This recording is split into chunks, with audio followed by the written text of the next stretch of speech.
just love throwing paper into the frame like that. I don't know why, I just do. It's very violent. I'm a very violent person when it comes to art. Throwing stuff. I don't know what I'm going with that, but I have been playing a game called Little Nightmares. I am absolutely obsessed with the game. I have finished the first one. I haven't played the second game, so this is just the first one. But I've played the first game. I've played the whole thing. I've completed that. The whole game was 6. Now I've started the other chapters with the boy, like the depths where he's swimming through the water. So I haven't finished that one yet, but I absolutely love the game. The game is just awesome. I love the aesthetics. I love the dark feel. I love the fact that when she falls from like the ceiling down to the floor, like every bone in her body crunches. Like, it's disturbing. It is just a awesome game. I just love everything about it. I wanted to draw something in regards to like sort of paying homage to the game. Like, I love it, and as soon as I like played it, I knew I had to do something. I had to make my own Little Nightmares scene up for the game. Because I love it. So I'm going to do a slightly larger piece today. I'm going to be cutting up this A3, like probably just trimming a bit of it. I want to do like a big square. So yeah, that's what I'm going to do. And then I'm going to draw the scene that I have got planned out for paying tribute to one of my favorite games. So this is the Eraldo Di Paolo watercolor pad. It's A3, it's 300 GSM, it's a medium tooth. I have used this before. In the smaller one, the A4, but I haven't opened to this one. I can never get into these. It's child-proof. Everything's Beck-proof anyway. Like that is a nice thick bit of paper. Now I think for this, I might take 10 centimeters, no, I might take 12 centimeters off. And then I've still got like a decent size here to, you know, use for something. So the next thing I want to do too is I want to give this a nice border. So I'm going to be using my tape and I'm going to be bordering this off. Now I've got nothing to stick this to, so I'm just going to be putting tape and wrapping it around the other side so I can still spin this. So I'll do my usual, I'll do my 1 centimeter border because I like my 1 centimeter borders.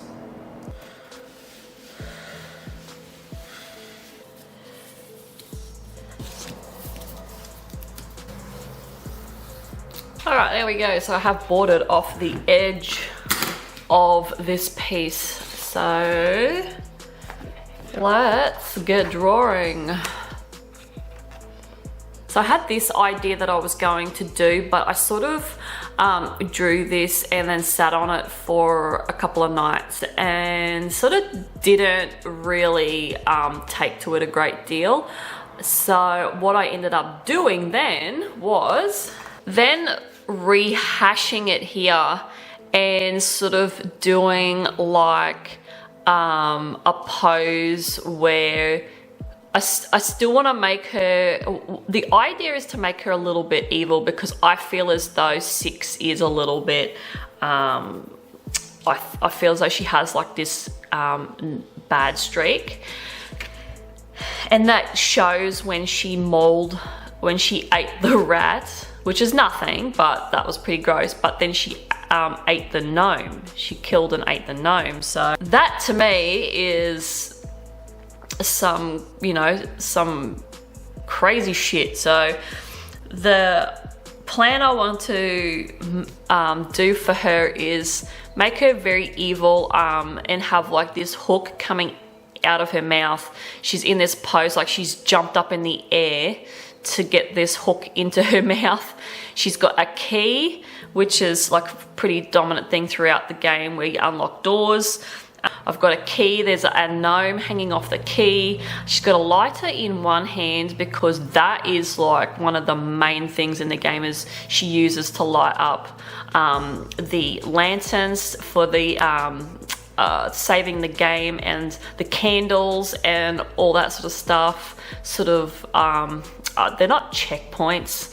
I thought they might have been checkpoints, but they're not. So then I'm gonna have like the old famous drawers, like she's jumped off the drawers onto the hook. Then I'm gonna have like the chef, this creepy ass fat dude. Oh my god, he pissed me off so many times, especially when I was trying to get through the kitchen and trying to creep past him, and the stupid screams that the chefs make when they spot you is just, oh my god. So I ended up wanting to put his head here on top of the key so it's like speared, and then yeah, he's got like a meat cleaver going through his head. So that is the general gist. I'm going to execute it onto this bit of paper and hopefully everything goes good. I absolutely love the game Little Nightmares, and if you haven't heard of the game Little Nightmares, I highly recommend that you Google it because it is fun. If you are a horror fan, or you just like creepy things and weird ass monsters and beings and just, I don't know, just some weird shit and some creepy shit, you are gonna love this game. Like, it is just so good. So anyone who's watching this and has actually played Little Nightmares, you will know exactly what I mean. It is just one of my favorite games I've ever played. I just love everything about it. I love the fact that you have to work out a scenario on how to get out of the room or the situation that you're in. There was a few times, I'm not gonna lie, that I did end up using Googling a walkthrough because some of it I couldn't figure out, but hey, this just, it happens to the best of us. You all have to, get your hands on a walkthrough when it comes to a game from time to time. I know I have to because sometimes this brain just can't figure some shit out. Anyway, the plot to Little Nightmares is a little girl called Six, and she is apparently a 9-year-old girl. And the first part of the game is she has a dream of this like evil looking woman that is in a kimono. She's looking very Japanese, and then she basically wakes up and she is in the bottom of this big ass ship called the Moor. And basically it's not a ship, I would have to say. It's like an underwater, probably is like a ship. It's an underwater vessel anyway that is moving, and what you'll find in the game is you'll see like the screen will rock very, very ever so slightly. And when I first played the game, I didn't research the game at all. All I saw was some screenshots and some descriptions of it, and I just went, oh hell yeah, I like the sound of this. And when I started playing it and I saw the screen was floating around a bit and that, I'm thinking, what the hell? What's going on here? Then I realised it is in the water and it is like in a vessel. So yeah, that's sort of like it was a realisation that I came to when I Googled it, because I wasn't sure what was going on there. But Anyway, this vessel, Six is like, I assume she's a normal sized person, like someone in real life, but the inhabitants of this vessel, the Moor, whatever, however you say it, is that they're huge. They're giants. They're weird beings. They're just creepy. They're just weird. It's a really weird scenario to be in, and you have all these little gnomes that run around, and you can hug them, and then they like follow you around. And I think if you collect all the gnomes, you unlock some features in the game. I was not able to hug all the gnomes, and I wasn't able to light all the lanterns and the candles as well. I don't know, it's in the so-called bottles, I think, that you had to smash. I didn't find all them, so I'm going to play the game after I do the extra levels, like with the kid, the boy. There is a boy that you can basically what do you call it? What am I trying to say? You can play from his, his take on the events. Like, so Six is the main character, and you go through the whole thing with Six, but then you can unlock these other 3 chapters with the kid, which is a boy. And basically it's from a different point of view in a different part of the boat. And I'm hardly halfway through those chapters, because that's the one that I started, that I'm on right now. So I haven't quite finished it yet, because I'm just playing it when I can.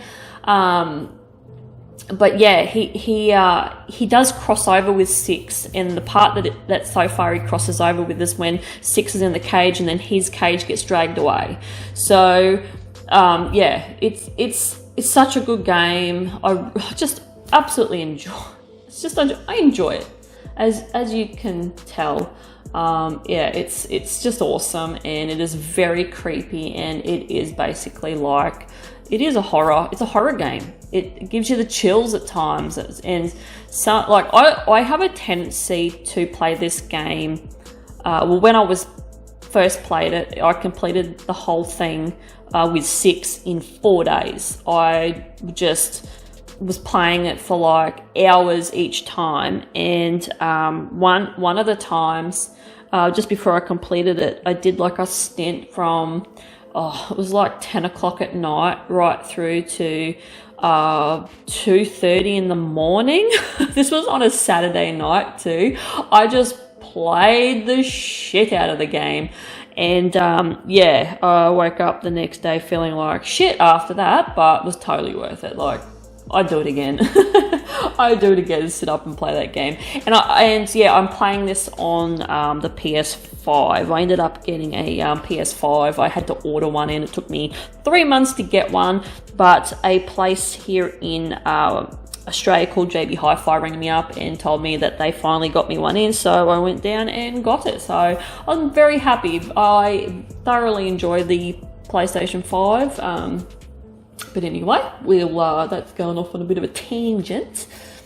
Now, basically with this illustration that I have done, I wanted to portray something obviously weird and just sort of like my own take on, and my own tribute for the game, because yeah, that's just what I like to do. When I really like something, I will rehash it in my own style and do some scenarios with that. So this took a bit of planning. This piece did.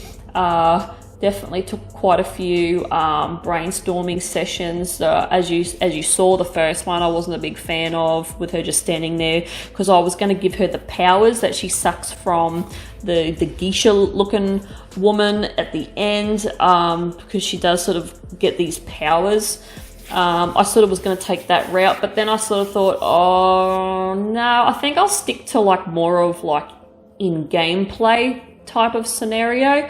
So I ended up just doing like a scene where I sort of mutated her up a little bit. I gave her really sort of gigantic hands because as far as I'm concerned, I do believe that 6 is a little bit evil. I do think that she gets these powers and, you know, she sort of gets a little bit, I think she's going to turn a little bit evil. So I sort of wanted to bring that out as well in this you know, rendition of 6. I wanted to make her a little bit evil and also a little bit weird because that's what I like to do.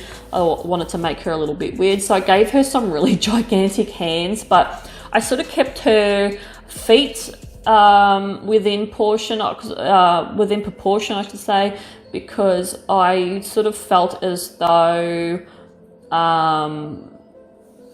I don't know, I didn't want to do a feet. I didn't want to do a feet like really hideous and weird and with long toes because I thought, oh no, that's, I don't know, I just wasn't feeling it. So I didn't do it like that, and I just gave her this really big mouth and this big hook coming out of her mouth. Like she's jumped up, she's grabbed the hook with her teeth because obviously her hands are full. She's got the lighter in one hand, and then she's got the key in the other hand with the chef's head skewered. And I know that everything's not in size proportion to the game because obviously the chef would be a lot larger, but I just wanted to make a piece that's just everything was sort of regular sized, I suppose, to sort of show that 6 has the upper hand. She is the you know, she's the dominant one. She defeats everything. She's got the power, and she slaughtered, or like, well, in my version, she slaughtered everything. But in the game, although in the end of the game, it's a bit of a spoiler alert here, she does, with her newfound powers that she takes from the geisha lady, I do know she walks through the kitchen with all the large guests, and she just, like, they start trying to grab at her, and she's just like, I'm pretty sure she like kills them all, like with this power that she's got. So yeah, that's where I was sort of going with that. Just sort of making 6 like, you know, just screaming like she's defeated everything, like she is, you know, I am wrath type shit. So that's why I've made everything sort of like that. And I know, like, obviously a key, the key's large. I know there's a lot of things that don't make sense in this piece that should be should mirror the game a bit, but like I said, I just wanted it to portray that sort of atmosphere that, you know, it's all about 6. Like she's dominating. She is the big. She really is the hero. She's the big person, and that's how I've portrayed her. I'm hoping that makes sense. I don't think it does, but anyway. So I ended up sticking some hands in there, like all these different colored sort of monsters reaching for her, because that's what happens in the game. There's quite a few large hands that reach to try and grab her, and if they do grab you, like the chefs and the janitor's a creepy entity in himself. I just wanted to portray that, like, she's trying to get away from all these hands that are trying to grab her, and she's jumping off of a big filing cabinet, because there are like these big cabinets in the game that she can climb up, and she can pull some of the drawers out in the filing cabinets, and some of the wood cabinets she can climb up and jump off of, and all that sort of stuff. So I wanted to definitely put that in there, because there is a huge amount in the game. Yeah, and then obviously the chef's head, I wanted it to be skewered. There's blood everywhere. There's blood on her coat because she cut its head off. And yeah, I hated those chefs. They're just little fat chefs that walk around, and they just creeped me out. Like, you had to like sneak through the rooms and stuff, and like if they like hear you or see you, they just do this horrible like scream, and it's just annoying. So I sort of have like this bit of a vendetta against the chef. So that's why I've stuck him like that on top of the key, and I drove like this big, what do you call those big knives? The big meat cleaver through his head, because that's what they use to cut up all the meat, because they're obviously creating the big feast for the guests towards the end of the game. And yeah, he's using a meat cleaver to cut the bits of meat up. And yeah, I wanted to drive one of those through his head to say, yeah, there you go, have some of your own back. Bloody chef character that annoyed me. Now I had to add the little gnome. The little gnome is swinging off the bottom of the key. I sort of wish I sort of made him a little bit of a different color, maybe. He sort of blends in with the background. I spent way too much time, I really did, on the fire coming out of the Zippo lighter. I'm not one for fire. Like I sort of struggle to draw fire. It sort of annoys me to draw because it is so technically challenging. It's like, for me anyway. So I ended up just going over and over and over and over and over and trying to add bits to make it look alright, and I still wasn't really happy with it. And then I got it to a point where I'm like, well, I'm not going to touch it anymore. There is no way in hell I'm going to do any more. I am just going to add some very thin line art onto it and just walk away because, oh my god, it's just really hard. And I'm going to do a little spoiler. The next video in a week's time that I've got coming out after this one has more fire in it. So yeah, I'm working on my fire because I'm not real good at it. If you have played Little Nightmares, let me know down in the in the comments below. I'd love to hear your opinions on this game because I just absolutely love it. It was such a fun game. I can't wait to play the second one, but I want to play the first one a few times to basically get all the bonus shit, like the bonus stuff, and unlock that. And yeah, just sort of really go back, because there's a lot of stuff that, you know, when you first play something, you sort of like, you're getting your bearings a bit and you sort of miss quite a few things. So yeah, I want to play it from the start again and you know, recap on some stuff. And yeah, I just want to do it all again. And this time I won't need to use the walkthrough because I'll remember. I'm hoping I will anyway. But yeah, no, it's fun game.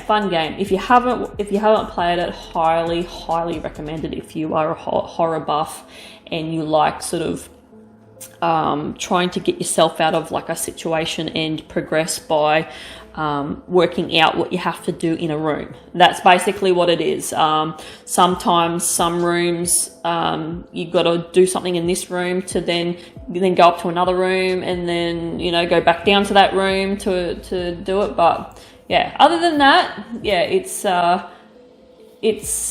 that's what it's all about. It's one of those sort of games. And what I also like about it too is you could die a million times and it doesn't like go, oh, like Mario.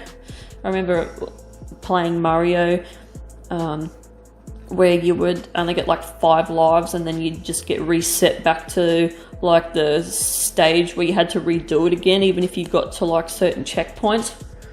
That's not the case with this. It is just, you just play it. If you die, you just go back to wherever it drops you. It's usually in the same scene where you died, and you just keep going. It's what I love about it. It's a good game. It's a good game. Just play it. You'll understand. You really will. Anyway, I have some peel porn for you people who love peel porn, but for some reason with this paper that I've used, this painter's tape ripped it up, which I don't get that. I don't get that at all. I don't think I ever have had that with this. So it must have just been this paper. But this is the Eraldo paper. This is pretty good paper, so I don't know what the go is, you know, with it. So, but anyway, that is my final piece, and I hope you enjoyed this video, and hopefully if you decide to play the game, you enjoy the game. And I am out of here, and I will see you guys in the next one. Bye.